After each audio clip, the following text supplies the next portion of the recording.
in Atlanta, Mercedes-Benz Stadium, Georgia, Alabama, episode, 31? What feels like? Yeah, it is. It 100% is.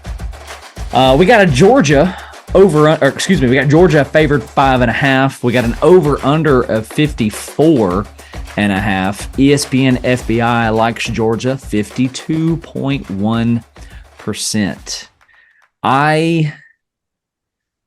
What do you feel about that 5.5 on a neutral turf? That feels like the most irrelevant number to me based on how this series has played out in all of the Saban-Smart matchups. Even if you go back to the one in this game, the SEC championship game prior to Kirby Smart, and when it was Mark Richt and them almost pulling it off, these games are close. They are. I think it's a fair number. I tend to agree with the number. We'll get there in a minute. 5.5 that's no disrespect to Alabama. That's no disrespect to Georgia in the sense that it could, and it wouldn't be the craziest thing if it was 6.5 or a touchdown or whatever. Yeah. But yeah, it's been a wild series. Think about all the endings. 2nd and 26, and the Georgia finally getting the monkey off their back against Alabama a couple years ago now, and the fashion in which they did it. With the pick six is what comes to mind from Kelee Ringo. Yeah. And Bryce Young was basically throwing to me and you and I at that time of the game. Yeah. But I mean, I totally get the number. I could see anything happening. Actually, the thing I would expect the least would be a blowout, one way or the other. Even Georgia blowing out Alabama, I don't see that right now. I think this is going to be a tight game. Teams are going to be reluctant to make mistakes, I think, and scared to make mistakes. And I can see anything happening. Anything that ends in a close game, one way or the other. Yeah, I think everyone's expecting a close game. Just as you said, that this is what it's been. This is what it's been. I want to highlight some comments that I've gotten from some unnamed Georgia fans. If I could do that real quick. Okay. These guys are feeling real confident going into Atlanta. Oh man, Alabama! Did you see how Alabama struggled with Auburn? Did you? Man, it took them down to the last play. Wait. Did you see how you struggled with Auburn? Because you only beat them by 7. That's my response. You only got them by 7. And you know what? The way that they ran all over Alabama, they did the same thing to you. They couldn't throw against you either, but they ran on you, and you only beat them by 7. Now, yes, it took a last play, took a final play, took some juju and Jordan Hare, right, for Alabama and Jalen Milroe and Isaiah Bond, but I feel like we're it's kind of like when you get in an argument with your wife, right? And she gets on to you for something that she also does. Yeah, like wait a second. I'm in trouble for the exact same thing that you do. Like you get on to me for not. You say I'm not listening to you while I'm looking at my phone, but I mean I've got record of you doing the exact same thing. I mean, thoughts on that? I mean, we know that transitive property doesn't exist, but it doesn't work for sure. Yeah, you both went toe to toe with Auburn, who lost to New Mexico State. If that's what we're really going to do here.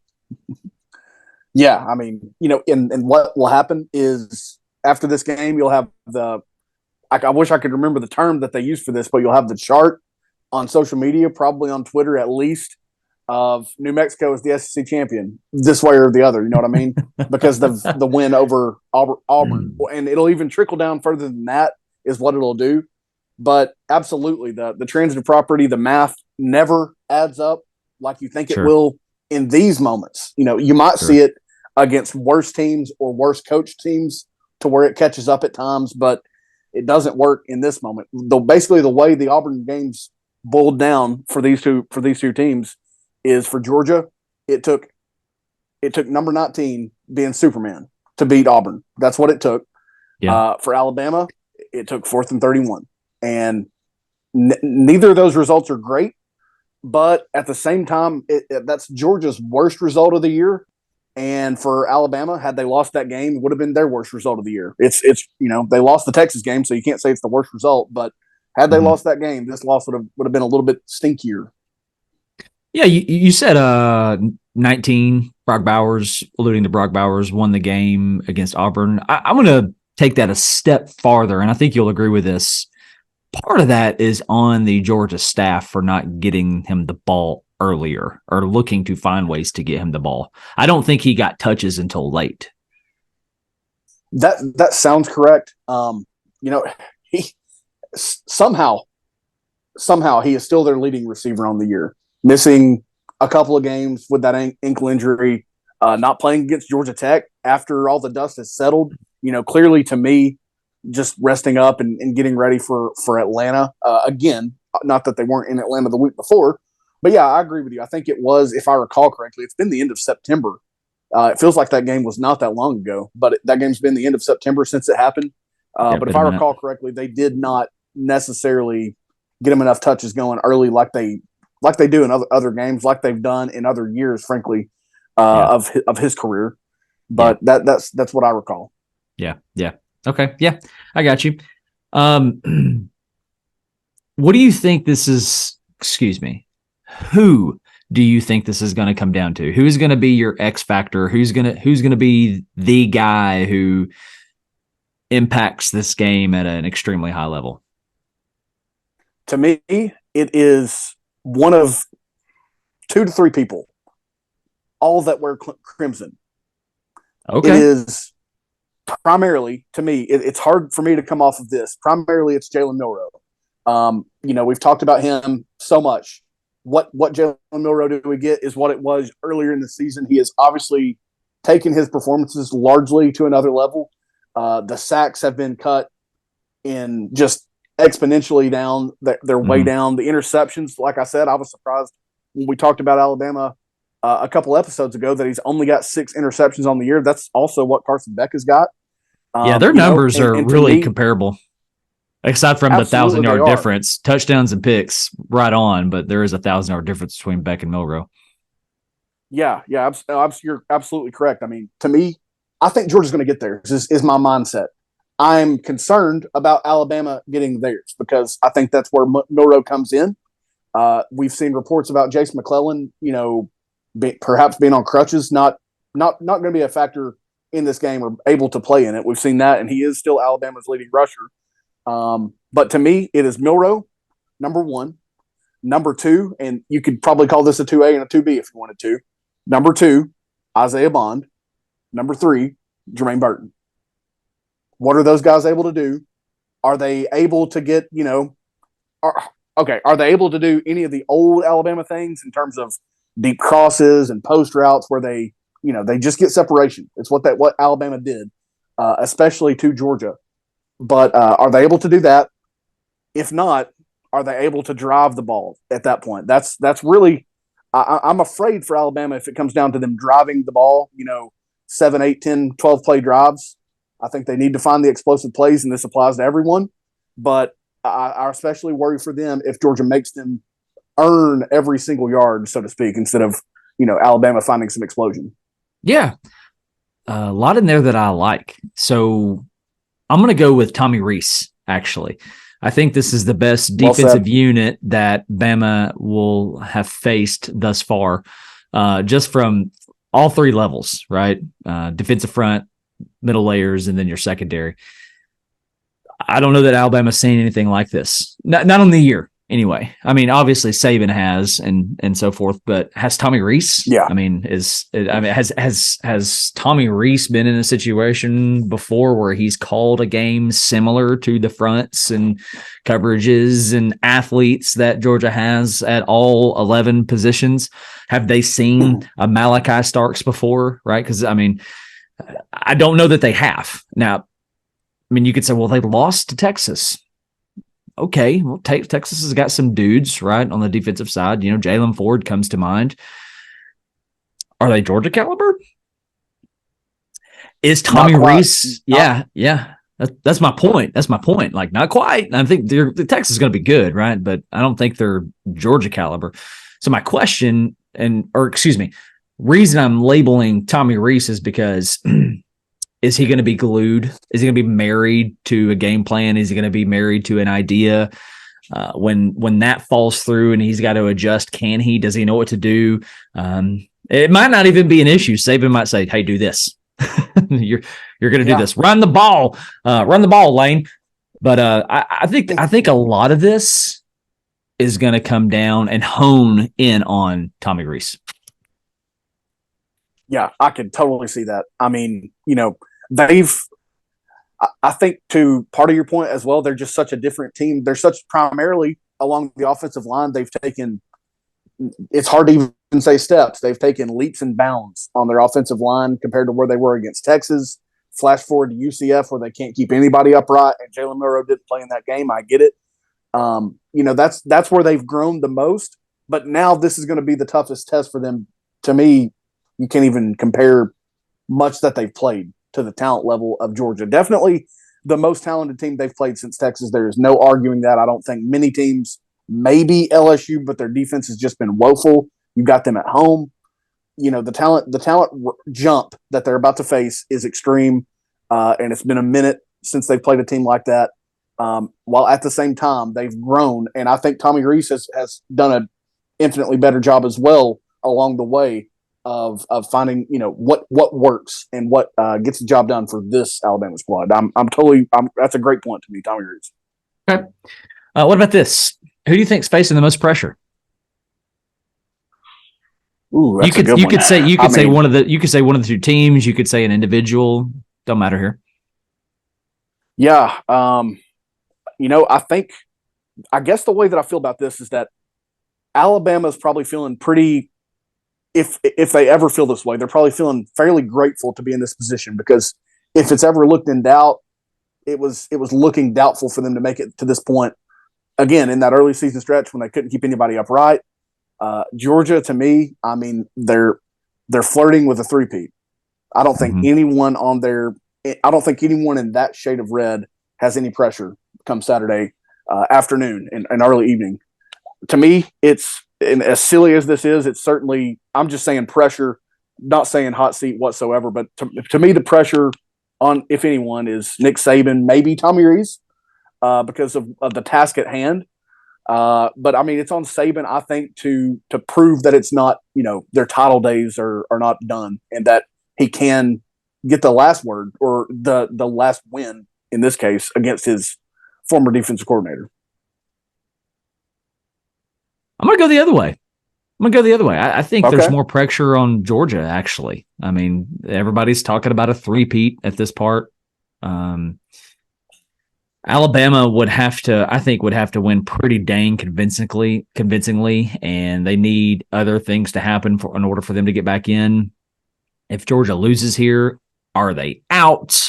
There's a whole conversation. Will they stay in? I just think there's way more on the Georgia side with the light of the potential to three-peat, to be and remain the top dog, the streak that they have going on, an arguable, debatable home game with it being in Atlanta. I know it's going to be cut in half, but still, Kirby's going to be out to make a point, right?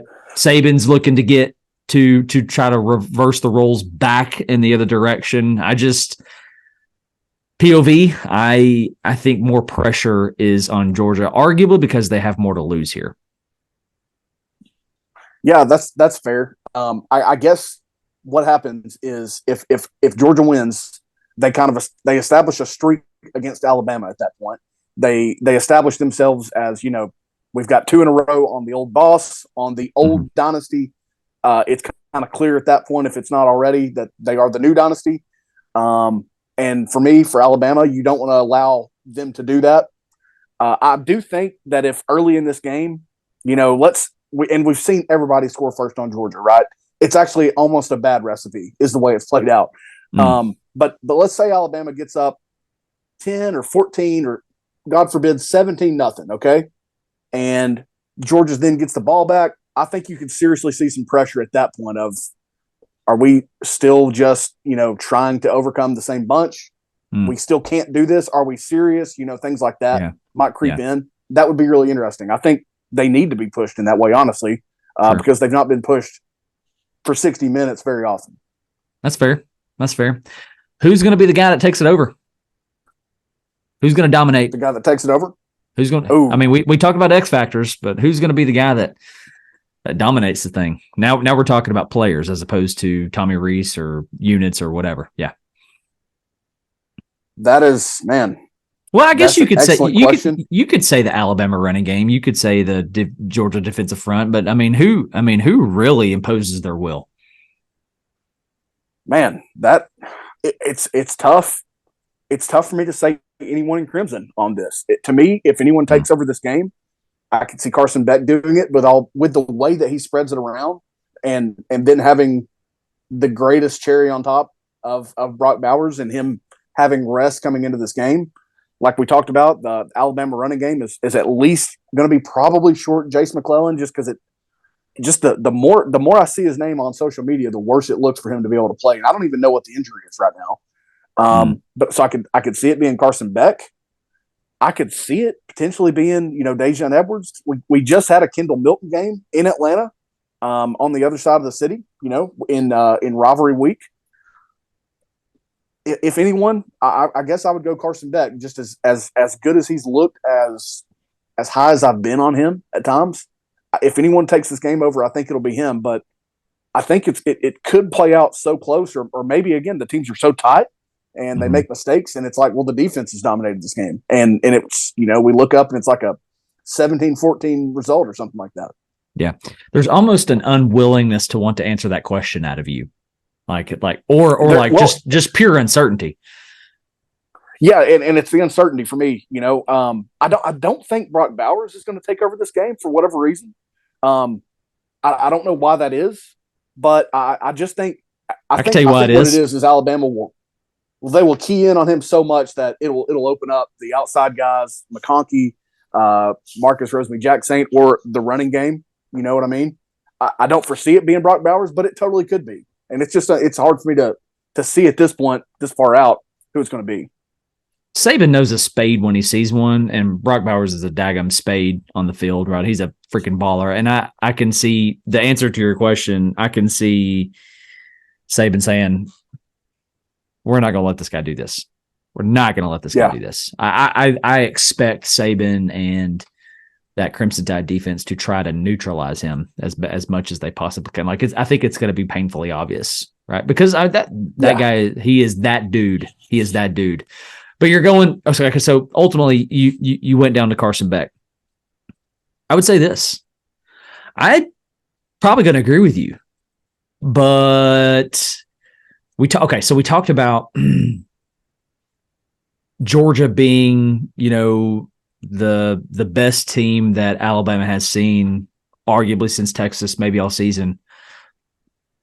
You could say the same on the other side, right? I mean, who has Georgia's best opponent been, or the best defensive front, the best defensive unit, whatever.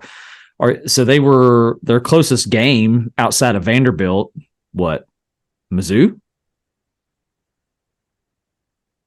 Yeah, 9-point win against Missouri.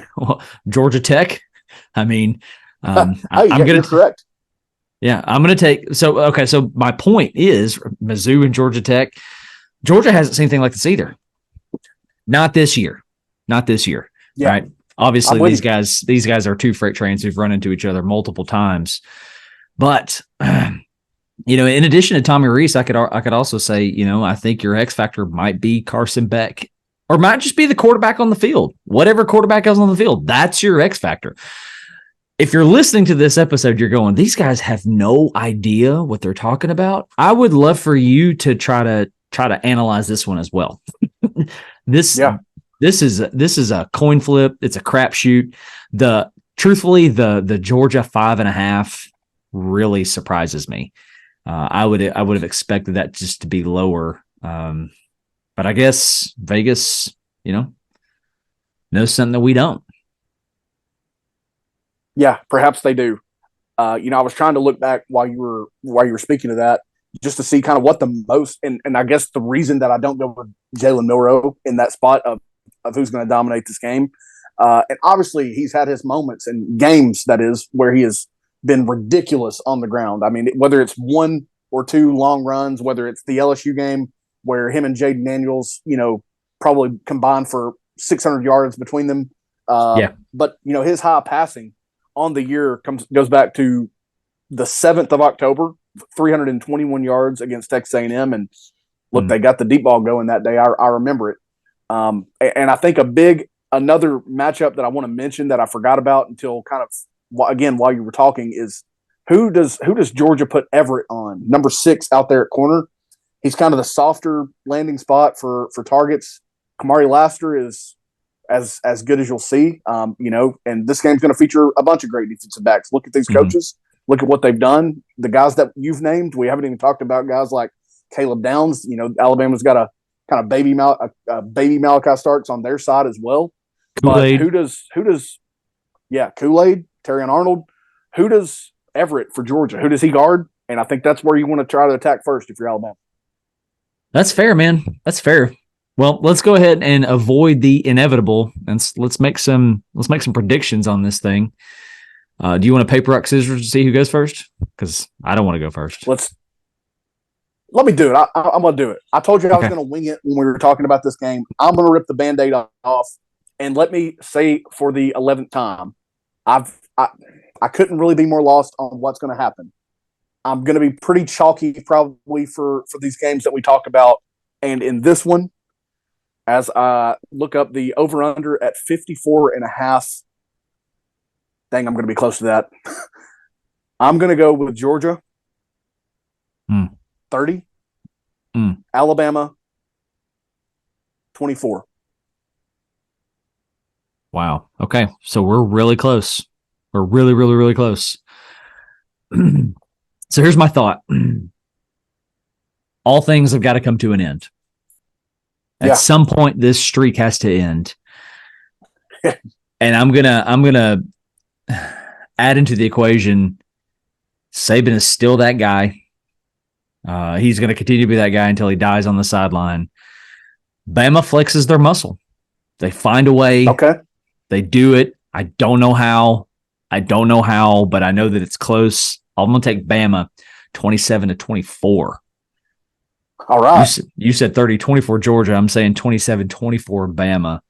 And man, if I could just reiterate for what feels like the 1,000th time at this point, maybe I haven't said it, but I've at least it's gone through my head. Man, I have no clue. I don't. I had a buddy here at the church the other night. He's like, "What do you think?" And I'm going, "I don't know." And he goes, "Are you guys going to cover it in the podcast?" I was like, "Yeah, but maybe we shouldn't because it's going to be a wasted episode." I have no clue. I got nothing. Nothing. Where's the leverage? Who has the leverage? And I don't know, man. I'm totally with you because we've talked about Georgia, the guys that they've lost, and obviously it not looking like it's had an impact. Their schedule being a small part in that. Them catching teams at home instead of at Columbia, Missouri, maybe at Ole Miss. They absolutely wore them out, so I'm not really convinced in that one. And we had much higher hopes for hosting Georgia as ball fans than the result that we got, kind of the team that we got. We wanted to be a factor in the final division SEC championship game. It's not impossible to make it down the road. But, we've Georgia, what they've lost. Alabama has not lost those same guys. They did lose Bryce Young, obviously, but they've not seen an opponent like this since replacing the guys that they've lost, is what I was trying to get at. For sure, man. For sure. That sounds like our resounding theme throughout this episode so far. So, absolutely it is. Well, he's taking Georgia. I'm taking Bama. And another reason I think I'm taking Bama is because I can't do a three-peat. I can't. Yeah. Are you pulling? Are you rooting for the Tide here? Maybe just a little bit. So I won't say that I'm rooting for I'm rooting for the Mercedes-Benz Dome. At the time that the first person that day is supposed to enter it to just collapse. The power to go out. Probably still the power to go out. Is what he said. Yeah. Yeah, I'm saying with nobody in it. I'm not wanting anybody to be in there when it happens. But power goes out. Atlanta, the whole city has an electrical outage. Whatever it is, that would probably result in Georgia getting in because they're undefeated. I'm not rooting for anyone. It's terrible if Georgia three-peats. That's my take. What? What? You're not what if Georgia three-peats? I'm not rooting for anyone per se. It is terrible if Georgia three-peats. So the best path is for Alabama to win this game. Okay. So we're rooting for a Georgia loss. We are rooting for a Georgia loss unless both teams can lose. Holding out. Roll Vols? Vomit real quick. All right, again, one more time. I'm taking Bama. He's taking Georgia. SEC Conference Championship game, Saturday, 4 o'clock, kickoff on CBS. Enjoy it for the last time, folks.